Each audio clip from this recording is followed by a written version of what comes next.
Hey everyone, welcome back to my kitchen. It is Thursday, February 13th, which means tomorrow is Valentine's Day. So happy Valentine's Day.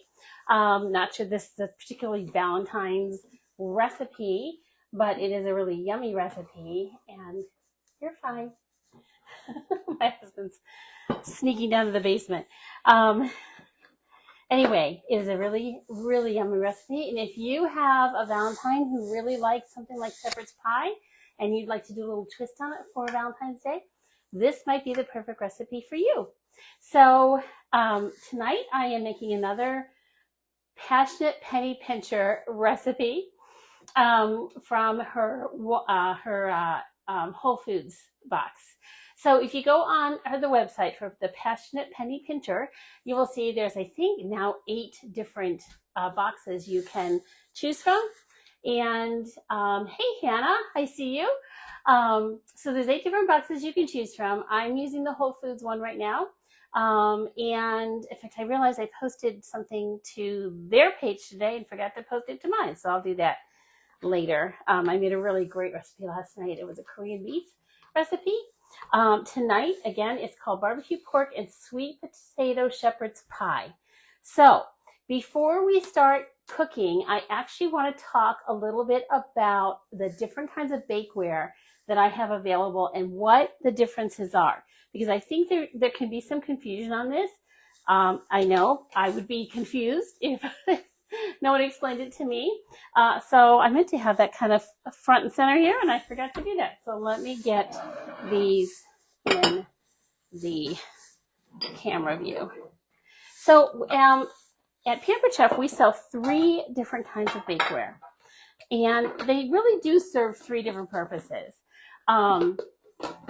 Now, I'm not saying you need all 3 in your kitchen. It just depends a lot on what kind of baking you like to do. And so depending on that will depend on which of these are going to serve you best. Okay? So we have our stoneware, we have our new Brilliance bakeware, and we have our traditional enamel glazed pans. So what's the difference between the 3? I'm going to start with the enamel glaze. So these are very lightweight pan. These are ideal for baking, especially if you're taking things somewhere. And the lids do pop off easily, but they do also stay on nicely, because I'm looking at this one. It's got a mark where it hit the pavement at church a couple weeks ago when I accidentally was carrying too many things and I dropped the pan. Lid stayed on, but it's got a little mark on it. So this is a very lightweight pan. They are very easy. They're all very easy to clean. This is ideal for baked goods like brownies, cakes, cinnamon rolls, light and flaky kinds of recipes. Not so much for main dishes. So like we have this in a rectangle size, which is great for cake or a pan of brownies. I wouldn't bake lasagna in they're very lightweight. I fear you would end up with burnt edges and burnt bottoms, which are not any fun, but they really are nice for just light baking. And obviously with the lids, they're great for transporting. So I took gluten-free brownies. We have a gluten-free brownie mix, and you didn't know that. And I had my friend here visiting who's gluten-free. So I baked those up in this pan. There's also a really great brownie recipe on the Pampered Chef website. Just scratch brownies. Not gluten-free, but they are delicious, y'all. Like in my many, many years of baking, I had a brownie recipe that was my grandmother's that was kind of like my go-to. And then I tried box brownies, and they're just so much chewier and yummy. And so I stopped making the homemade ones until Pampered Chef introduced that recipe a few years ago. I was actually living at my mom's at the time, because I remember making them over and over to give to her neighbors and others who were helping us out. They're super easy. They are so yummy. They have that gooey, yummy box recipe texture, but not all the box recipe chemicals. So if you're trying to eat whole, you'll love that recipe. Again, it's on our website, and I'll try to remember to put it in the comments below this video later tonight. Feel free to say, hey, Mary Beth, don't forget to put the brownie recipe in the comments, and I will do that. So the second, these are really new to Pampered Chef, is our Brilliance bakeware. And these pans are more heavy duty than this one. Okay, so yes, you could use this for your brownies just fine, and they're going to fall right out. But these are also really nice pans for those heavier main dish kinds of recipes. So in fact, the recipe I'm making tonight would work really well in this pan. This would be a great pan. We have a 9x13 that would make a great lasagna pan. They do come with these lids. They snap on a little differently, and they are intended to help keep your food hot, but they are not intended to go in the oven, and they are also really helpful for storing in your fridge. So also, again, come with the lids. The lids snap on. These also transport nicely, but they don't have the height to the lid because, again, this is more for like your baked goods. This is more for like baked meals, okay? And then our third, keep putting these out of the camera range. I want you to see all three of them, is our stoneware. Now, if you've known me for any length of time, you know I swear by stoneware. So that is what we will make our recipe in tonight. I think stoneware is just the best possible thing you can bake in your oven with. Now, why do I think that? Because nothing ever burns in it. Stones heat very evenly. They never get any hotter than the temperature your oven is set to, whereas metal can overheat. So if you think about a hot summer day, which I know today in New York it's really wicked cold, but if you think about the summertime and you go to grab your seatbelt buckle, and it's really hot, right? And it burns your hand a little. And the car isn't that hot, but the metal has taken in all that heat. And your sheet pans, your metal pans do the same thing in the oven. Now, we do an aluminum base kind of pan, which is much less likely to overheat the way most metals do. So, you know, again, these do bake nice and evenly, but I just think nothing beats stoneware, because the other thing stoneware does that metal can never do is that it breathes. So certainly for things like bread. So I made bread. I went live the other day and made a couple loaves of bread. And if you saw that, the crust on it, where did I put it? Oh, it's over there, kind of behind a lot of things. But the crust on it, it's browned all the way beautifully, all the way around the crust of the bread. So this is still my preference, but I know for some people it's just too heavy, or they're afraid they're going to break it, or whatever the reason, and then that's okay, you know. Stoneware lovers out there, we're going to stay tried and true. I will say the newer stoneware is lighter than the old stones from years ago. But it's still stone, so it's still going to have some weight to it. And then you fill it with food, and it's going to be a little heavier. So that is the three different kinds of bakeware that we carry, and the reasons behind the three. This also has a lid available. Now, this is actually, I think, going away at the end of this month, as far as maybe the set or maybe the lid or something is not going to be available at the end of February, after February 28th. So that, if this one interests you, make sure you reach out to me and we'll get one for you while it's still available. This lid can also be used as a baking tray, so that's kind of handy. And also it's really nice, a lovely little serving tray. It has a lip on it, so you could even put like brie or something on this, and it's not going to run off. It has a pretty nice lip that's going to catch anything. So nice serving tray for something like brie, or I don't know, just a small plate of appetizers that you want to throw in to the oven for some whatever reason. So those are the three. We're going to use stoneware tonight. The other differences, there is one other difference I forgot to mention. These metal ones are a 2-quart capacity, and the stoneware is a 2.5-quart capacity. So it is also a little bigger, holds a little more food. This recipe called for a 1.5-quart, which I think is pretty small based on what we're going to do. So it'll be interesting to see how that plays out in this pan. But we're going to find out together. So here we go. So, hey, Lois, I see you. Hi, Joanne. I see Bridget. Hey, Bridget. Nice to see you live. And this is one of those recipes I really wasn't sure where to set up the camera, because I am going to be cooking on the stovetop here. I've also got some things in the microwave. We're going to use the stand mixer. We're going to kind of be all over for a few minutes. but it looks like it's a pretty simple and quick recipe. And if you were watching last Thursday night when I did the dumbest thing I've done live in a long, long time, and I managed to slice my finger, which is healing very nicely. And I will tell you, my husband always says, if you're going to cut your finger, use a sharp knife because it heals faster. And, you know, that sounds silly. And I know when you buy new knives, it's a little scary because they are sharp. And you might be used to pressing down really hard on, you know, your tomato or whatever it is to get your knife to go through. And it's, you know, you have to be careful. They're sharp. The reason I cut my finger last week, though, ironically, wasn't, I mean, the knife was sharp. So it was a nice, clean cut. But I was really, mainly, it was because I was using the wrong knife for the job. And we tend to do that a lot. And you might be used to it and think, well, it's not a big deal, but it can be a big deal. And last week was a really good reminder to me of always use the right size knife for the job. And one of my ways of determining how, you know, big a knife I really should be using is I want the knife to be much bigger than the thing I'm actually cutting. So I don't remember what I think it was a pepper last week. It was a pepper. And look at this. This is the knife I was using. This is the size of the pepper. They are almost the same size, as in this knife is really too small for this vegetable. Now, can you do it? Yes, you can, but it's much wiser to use a knife that's considerably bigger than the thing that you're actually trying to cut. You are much less likely to have the kind of accident I had last week when your knife is the right size. So there's my little speech about using knives of the right size.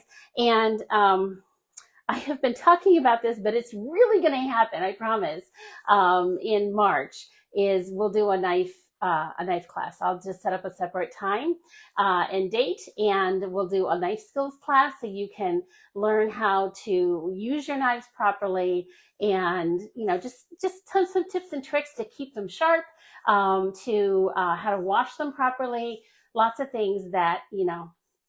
Well, I've actually had a lot of people ask for that, so we will do that in March, and I will try to get that date set up here very soon. All right, so let's get cooking. We have 3 sweet potatoes that have finished in the microwave. We're going to get those mixed up here in just a minute. And now we need to get the pork ready. And of course, my dog, who is a social eater, is like hungry now, and she needs food, and the poor thing. So I might have to stop and feed her midway. She's down here at my feet begging. I'm sorry, Maisie. I'm sorry, honey. I'll pick you up and show you in a minute, okay? I promise I'll get you some food. Okay, so this recipe does call for a bag of mixed onions and peppers, which you can use. Go right ahead. I am doing this. I'm just going to cut these up myself because I really didn't want to buy onions and peppers frozen when I have onions and peppers in my house. So I'm just going to do this manually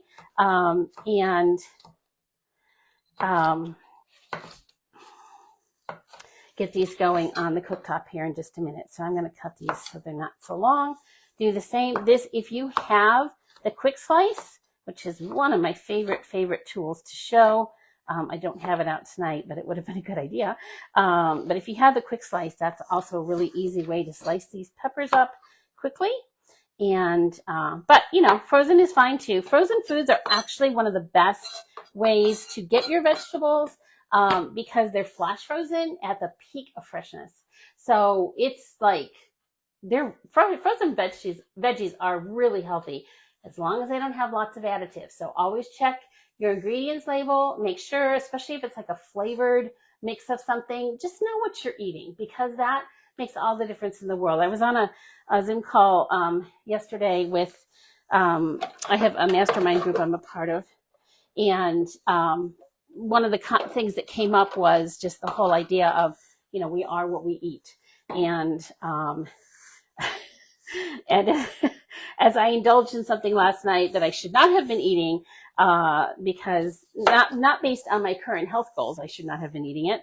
I thought, you know, this is like slow suicide when you eat things that are not good for you and you think, oh, it's okay, for whatever reason. It makes me think of my father was a heavy smoker, and his grandfather lived to be 92 and was also a heavy smoker. And so that was his excuse for not quitting, was like his grandfather lived to be 92. Well, there's always going to be the outlier, but that doesn't mean it's a good idea for you. So just words of advice from a fellow friend on the highway of life, trying to eat healthier and treat our bodies better so that we live our best lives possible, no matter how long we live, because the side effects will come back at some point. I think about my mother, who eats all kinds of awful things. Not so much now, but certainly up until the time I started taking care of her. And yeah, she's 89, but she's on 17 different medications. So do I really want that for my life? Actually, no, very much. Thank you, not. So, those are the things that we want to just be mindful of. All right, so we've got some onions and peppers ready to go. And we are going to, I don't know if those are supposed to be diced. It just says onion and pepper blend. And I didn't go look at the bag, so I don't know. But we do want some celery here, and we want this sliced thin. And I didn't have a full stalk. I've got 2 half stalks because somebody else in my house likes to just chop off the top. But that's okay, because I can put them on the side here. And you want to come to that nice skills class so you can learn how to do this while keeping fingers safe. Okay, so there's that. You could also put these in chunks and chop them in the food processor, the twist and chop, the food chopper. It is really up to you how you want to do this. But this is a really great recipe because it does have a lot of veggies in it, and we are going to get cooking. All right, so we are going to use this pan, which is the 10-inch stainless steel pan. And I decided to use this one on purpose tonight. And I meant to bring down my shiny new one that has double handles, and it's such a great pan. But there was a commercial during the Super Bowl for Hexclad, and they were sponsoring something to do with the Super Bowl. And this question comes up a lot from our customers. What makes this different than, hey, Linda, I see you. Hi, Lynn. So fun to see everybody popping up. What makes this different than the Hexclad you can buy at Costco? I love to shop at Costco. I do not recommend buying the Hexclad. It is a similar thing, okay? But this is so much more durable, and the construction of the pans is significantly better. So I don't have the actual details in front of me right now. I would need to pull up a post that every now and again it gets asked on one of our consultant pages, and it was not too long ago. It was probably before the holidays somebody asked the question, and I thought, oh, this was really helpful information that I need to save somewhere so I can actually talk to you like I know what I'm talking about. But there is a significant difference. So if you've wondered, okay, if I can just buy those pans at Costco, why get them from Pampered Chef? Because ours are more expensive. They are also better pans, just like anything else. And the other thing is, you know what? Costco has never, ever, I tell so many people to shop at Costco, and they have never said, hey, thanks for sending your friends. We'll give you something at 60% off. But when you host a party with me, you can get this pan at 60% off, which makes it less expensive than Costco or anywhere else you can go. So just know that when you're hosting a party, it's sort of like when you've told all your friends about, your favorite store or your favorite movie, and they all go see it, and the movie theater never gives you a free ticket for that. Have they ever given you a free ticket for sending all your friends to go see that movie that you loved? No, but that's what Pampered Chef does when you host a party. So just keep that in mind. All right, so we're going to turn this on, and we're going to use my husband's favorite burner. My husband, the real chef. This is the power burner, and I think it's a big burner. He likes it because it's just it feels like he's cooking. I don't know. But we are going to put in there, it called for 1.5 pounds of pork. I didn't want to buy 2 packages, and this was just 1 pound, so we are just going to use 1 pound. So you could always use more. And it's barbecue pork, but y'all, you could absolutely use regular hamburger for this if you'd rather. Okay, if you don't eat pork, or you don't like pork, or you just happen to have hamburger and you don't have pork, that will work too. What you will want, whether you're using real pork or not, is the #1 selling product at the Pampered Chef. Believe it or not, even more popular than the food chopper is the mix and chop. So this is what it looks like. Don't be fooled by knockoffs in the store. I've seen them. They are not the same. One of the big things is just the durability of this thing. I mean, this thing is like almost 20 years old. I'd have to look it up. The funny thing is when it came out, I thought, well, I'll never use that. So I gave the extra one away to one of my favorite hosts, Ann Galvin, if you're out there. And I gave it to Ann as a thank you for hosting. She used to do a party the first Friday in January every year. It was kind of like the kids are back in school. Huh, we can breathe again party. We had so much fun at this thing. So I gave her this, thinking I'd never use it. And yeah, y'all have to have one of these in your kitchen. So this is going to break up our ground pork in the pan. And again, I'm sorry I'm not zoomed in more. But I might just bring the camera around because we are going to do a few things. But while that's browning, I'm going to go ahead and get the potatoes ready. Let me just make sure. Cook the pork with celery, onion, and pepper. Okay, yeah, we'll just go ahead and throw all of this in.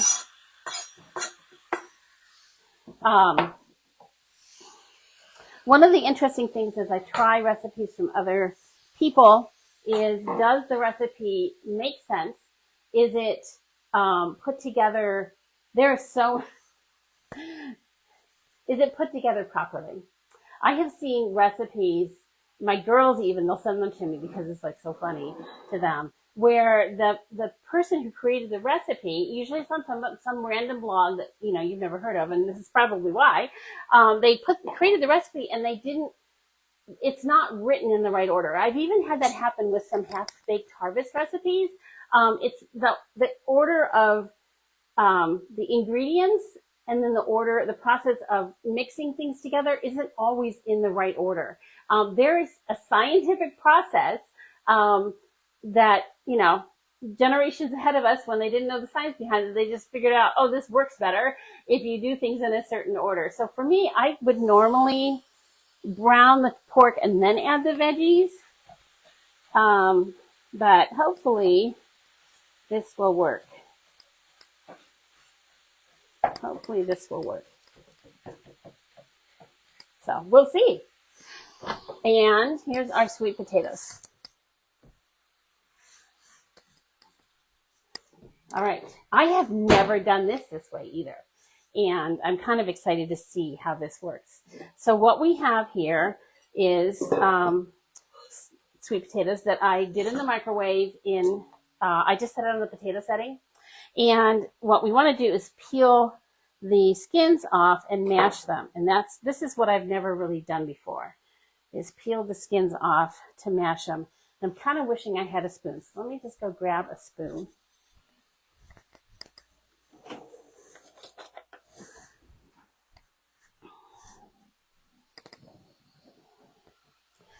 So don't laugh at me. This is non-food related story. I really need to keep a pair of my Toms in the kitchen for this because I have my slippers on most of the time, this time of the year, right? Makes sense. And I was listening to last week's video, and every time I move, I hear scuff, scuff, scuff, scuff. So I'm in my bare feet right now, which is fine, but it's kind of chilly. If I just had my, I kind of live in Toms and flip-flops. Toms as soon as, as long as the weather's not freezing or rainy.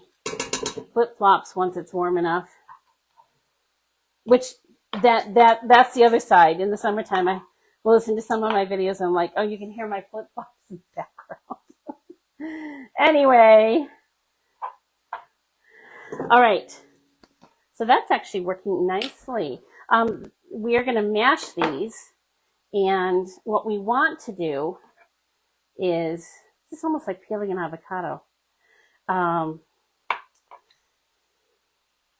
We're going to mash them in the mixer. So here's what I'm thinking. I have these skins, I think we're going to make something with those. My husband, cheese, bacon bits. Doesn't that sound pretty amazing? I hate to throw away the skin. It's got such nutritional value in it, for one thing. And yeah, I think we're going to have to make some sort of appetizer with that. But this is definitely for making mashed sweet potatoes. This is proven to be a pretty cool way. Okay, I definitely like it better if I peel it down here. It's easier. Sweet potatoes are a little snarky. You know, they're not always the most perfect things. So you just want to get as much of that flesh off as you can. And then we're going to mix them in the stand mixer. And I have not done this yet, but I know lots of people who swear by it. I always just use a masher, but especially for this where I want them really whipped nicely, this is a huge time saver, and I think they'll whip up more evenly also. All right, let me get sweet potato out of my fingers.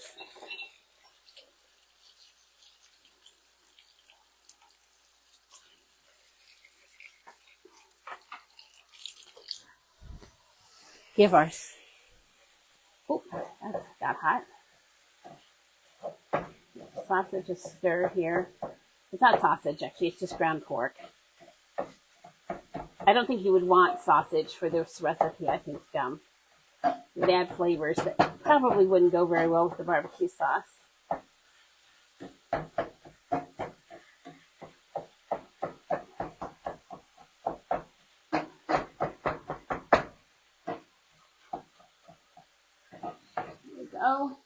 All right, so for the mashed potatoes, we need a half a cup of milk and a tablespoon of butter.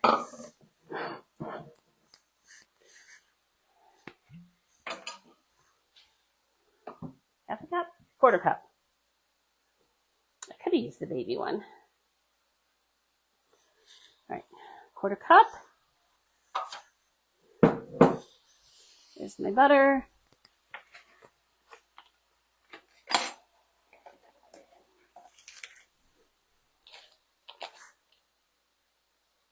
So there was quite the lively conversation on the Passionate Penny Pincher page yesterday about leaving your butter out on the counter. We always leave our butter out on the counter. We do usually keep it in a butter keeper. And if you don't know what a butter keeper is, it's like an upside down crock. And I'm going to show you my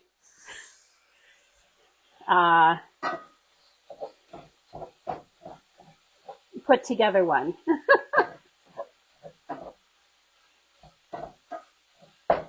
This is almost done.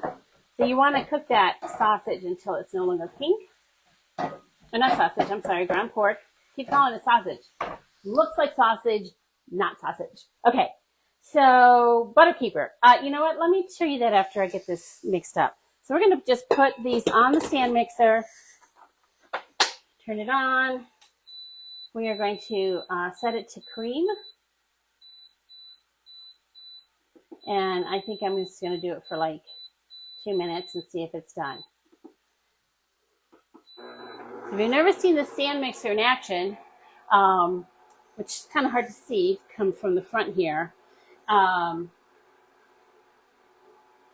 it slowly gains moment or speed, so it doesn't like start at the top speed. It starts at 1 and then it'll work its way up so that you don't have stuff flying over. Yeah, okay, that's looking good.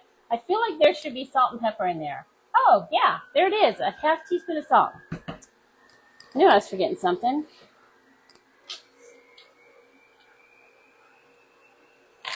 Thankfully, that can easily be added now. Oh, wow. Yeah, that was fast. I'm not even going to let it go the full 2 minutes. They're done. I don't know that I would do this every time I mash potatoes, especially because it's usually just Ken and I. But yeah, that was fast. So the other thing my daughter taught me to do in a stand mixer that is absolutely brilliant is to shred chicken. And there's actually a post on the Pampered Chef website on how to do that. Yeah, if you can't find it, let me know. I'll look for it for you. But look at that, done. That was easy. Okay, so we've got this going. We are going to see if this is done, which I think it is. It tells you to drain the fat, and honestly, there is not enough in here that I'm just not going to worry about it. So if it's really fatty, then yeah, absolutely. But I don't even see a teaspoon collected here. The other thing you could do, maybe that's what I'll do, is just sock it up.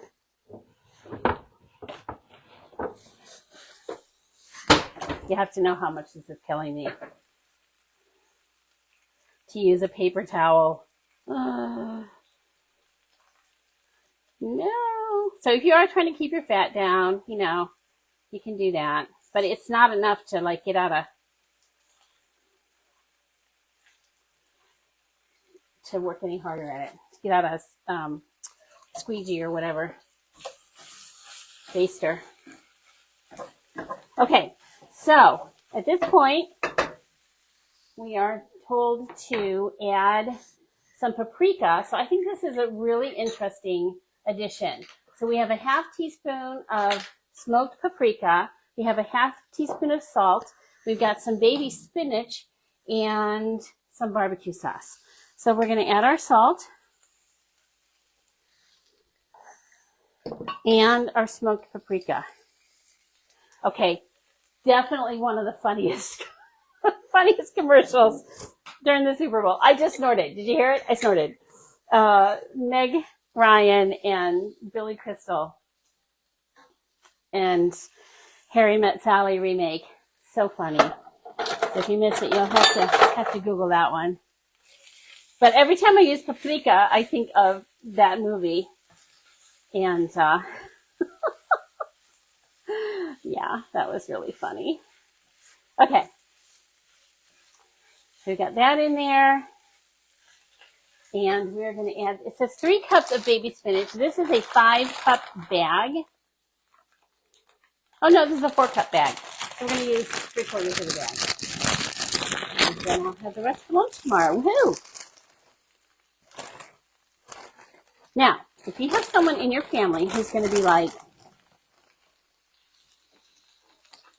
there's spinach in the shepherd's pie, well, they're probably going to have a hard time with sweet potatoes too, right? This is when you put it in the twist and chop, and you chop it up real good, and then you put it in, and it's just that green stuff. So, okay.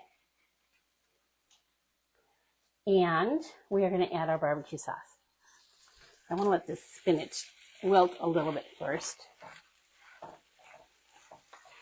And the way to do that really quick is to put the lid on it.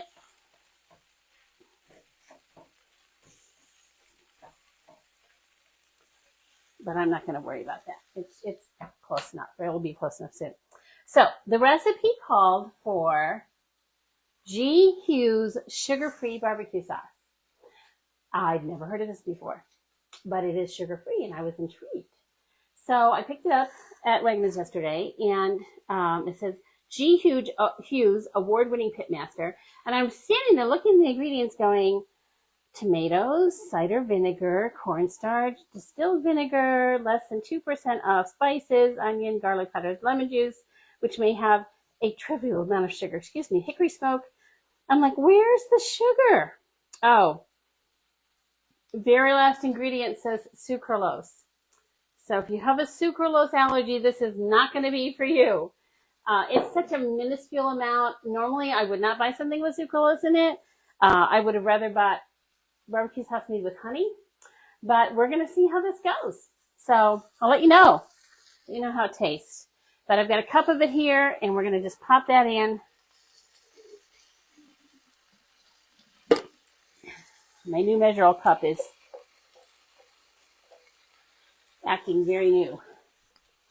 And then we're just going to put this whole mixture into that baker. Well, the barbecue sauce smells good, so props for that for sure. Oh my goodness, this looks amazing. Let me take it off the burner and bring it up so you can see it. It looks amazing and it smells amazing. First of all, I just love it. So I used orange pepper, so I've got that additional orange pepper. But can you see how pretty that is? I mean, it's just beautiful. It is beautiful. So there's that. We'll start with how gorgeous it is. We're going to put this in here. And it says 1.5 quart, but I think you're going to want at least 2. So if you're making this at home, make sure your pan holds at least 2 quarts. Because I don't think, and I didn't even use a full amount of pork. I only used about 2/3. Okay. I mean, I could eat it right there. Look at how beautiful that is. It is gorgeous. I'll wipe off the little dribble there. And get our mashed potatoes and read the recipe. Okay, we're going to spread the sweet potato mixture over the pork mixture, and then we're going to bake it uncovered for 10 minutes or until heated through and sweet potatoes are slightly browned. So here we go. Oh my word, this looks amazing. I mean, it is like, it's screaming to me autumn everywhere. Like this would be a great recipe in October, but I think it's going to be just as delicious in February. Use my spoon here to get the rest of that on here. And I'm off camera a little bit. Let's move that. See if you can see. Definitely going to use those later. Woohoo! Here we go. Yeah, we're going to just spread that beautifully. And I like to seal it so that the steam doesn't get out and the meat underneath doesn't dry up any. So whether it's this kind of shepherd's pie or not. And then here comes the fun part. We're not putting this in my oven. Oh no, we aren't going to do that. Why heat up my entire oven for just this pan? Why would I do that when I have our new deluxe air fryer and oven that's coming out in April, but that hosts can get now, like now. We can get it ordered when you host now, which is kind of exciting. And it is definitely one of my favorite perks of working for Pampered Chef.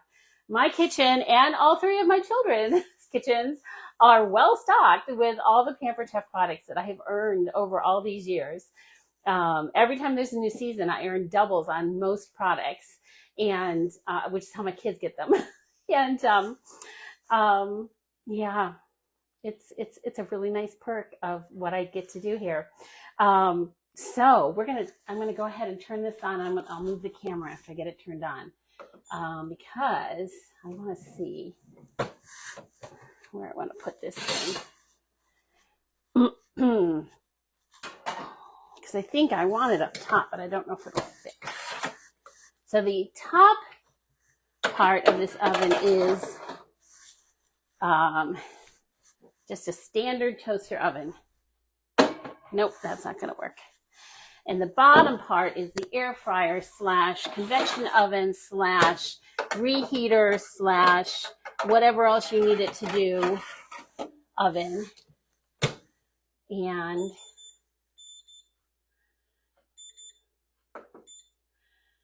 what was the temperature? Set it at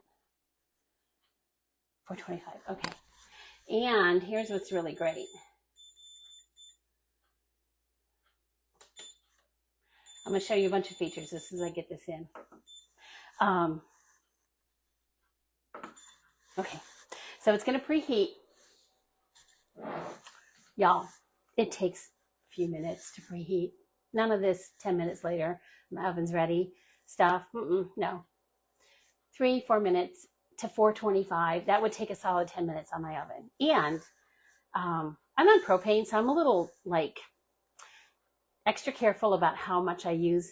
Not that I don't, I mean, I use my oven if I need to use it, right? But if I can not use the oven by using something different, I'll do that because I don't want to run out of propane and or use it up. You know, gas is expensive. So, so to have this little convection oven on my countertop, which you're going to see here in just a minute when I go and put this in, it's just been magic. I'm loving this thing. We used it all day, Super Bowl Sunday. Ken was just in and out, made all the things, the chicken wings, all the things went into this thing. All right, I was going to talk to you about butter keepers. So this is my butter keeper. It is not how it came. It is just how it works now. And I actually need to get that new stick in. So hey, we'll just do that. So I like buying Kerry butter. I'm a bit of a butter snob anymore. And I buy it at Costco when it's on sale. So, you know, you might open my freezer sometimes and find 10 of these things in there. And then I don't buy butter for another year. But the way the butter keeper works, my uncle in Florida taught me this literally this week, 5 years ago. We were down, my mother and I went down to visit him. It was not too long before we figured out that my mom was struggling with dementia. But it was that right around the time we realized she needed to not be traveling alone anymore. So I will never forget that it was this week because like a week or a month later, the entire world shut down. And I need to grab another spoon or a scraper or something. And all my stuff is across the room. Anyway, so we were flying from Akron, Ohio to Tampa, and my mom called me about a week ahead of time. She's like, you know, there's this flu in China, and I'm a little nervous about it. I don't even think they were calling it COVID yet. I was like, Mom, it's a direct flight from Akron to Tampa. It's not like we're changing planes anywhere. And just the likelihood of someone being on a flight from Akron to Tampa who'd been exposed to that flu, which hadn't even hit Europe yet at that point. I mean, it just is mind-boggling when you think about how fast that all went down. But anyway, I'd never been to my uncle's before, and he's a widower, and I thought, oh, this could be interesting. And I seriously, this is terrible. So if his daughter's watching, she'll laugh. I mean, he'd been a widower for a couple of years at this point, and it's been a long time since I'd been to their house anywhere in Ohio, and certainly hadn't been to the one in Florida. And just a few months before that trip, I'd been to Albania. So my thought, this is terrible. I thought, well, you know, it can't be any worse than Albania. I mean, where we stayed in Albania was fine, but it was Albania. It's very third world, not third world, I'm sorry. It's very old. It reminds me of the first time I went to Prague, and you felt like you stepped back into like the 40s. And that's how Albania is to a certain degree still. And so I thought, okay, you know, we can do anything. And turns out my uncle is incredibly neat and tidy. I mean, this house was beautiful. He had redone the whole thing himself. I'd forgotten what a just incredible carpentry skills this guy has. He's just the most low key, easygoing guy you'd ever want to meet. And so we walk into this beautiful condo that he's completely gutted and redone, and just beautiful. And he introduced me to the butter thing. So sorry, that was like a little rabbit trail there. But his wife swore by this. Now, this is a mug because my original one, which was lovely, somehow I think I did something stupid and the base went flying and it broke. And I didn't want to spend $40 for a new one. They're not that expensive. You can buy one on Amazon for like $10. But the one I bought was like, you know, from some, I don't know, Martha and Mary company or something, and it was expensive. So I found this mug does the same thing. So what you do is you put a little bit of water in the mug or in the crock, and then you just put this upside down, and it creates a seal and keeps your butter fresh for like a long time. So anyway, that is a butter crock. That's how it works. Like I said, you can find them on Amazon. I wish we'd bring one out because I think they're so cute, and they're super functional. And it's interesting to me because, you know, years ago we all used margarine, right? And now we're all going back to butter in spite of the price to eat whole food. So, all right, we're going to move over here to the new. There it is. There it is. And I'm going to show you. It has a top shelf. Well, that's the toaster oven. So toast your bread, your bagels, all the things. Toast, bagel, pizza, stone bake, broil, reheat, and regular bake. All goes on in there. Sorry, I'm out of the picture now. Okay. Bottom is convection oven, air fry, roast, keep warm, dehydrate, heat and crisp, reheat. It holds a much larger chicken than our old one did. And we're going to put the casserole in now, the shepherd's pie. I don't think this is oven's casserole. This, you can open both doors, or you can just open the door you need. How cool is that? All right, so it's preheated. I set the time. It says add food. And, oh, I don't want that one. What do I want? I'm still working. I'm still figuring this one out, friends. All right, and now it's counting down to 10 minutes, or the 10 minutes. Let's see if you can see that. You see that? It's counting down. Okay, and let me just flip the camera. So give me a minute. You're going to have to look at my face for just a minute. Here we go. Bring it down so you can see this a little better. See my lovely, I don't want to do those lights down yet. Once the time change goes through, I'll take the Christmas lights down in my kitchen. Okay, so you can see now it's got the bottom half is going, but if I wanted to do something up on the top, I could.